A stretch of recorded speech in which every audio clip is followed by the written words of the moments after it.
সিংহ এবং একটি চতুর শিয়ালের গল্প। অনেক আগে একটি ঘন বনে একটি সিংহ বাস করত। একদিন সকালে তার স্ত্রী তাকে বললেন, মুখে প্রচণ্ড দুর্গন্ধ বেরুচ্ছে।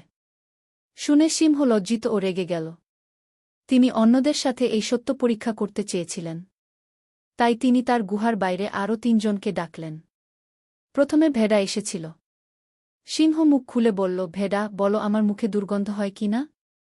ভেড়া ভাবল সিংহ একটা সৎ উত্তর চায়, তাই ভেড়া বলল, হ্যাঁ বন্ধু, আপনার নিঃশ্বাসে দুর্গন্ধ আছে। এই সাধারণ কথা সিংহটি ভেড়াটিকে মেরে ফেল।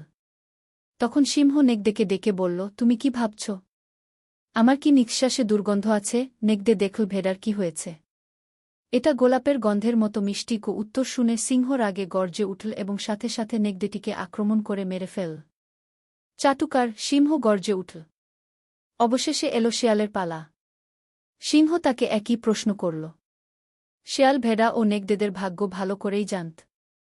তাই সে কাশি দিয়ে বারবার গলা পরিষ্কার করে বলল, ওহ প্রিয় বন্ধু, গত কয়েকদিন ধরে আমার খুব ঠান্ডা লেগেছে।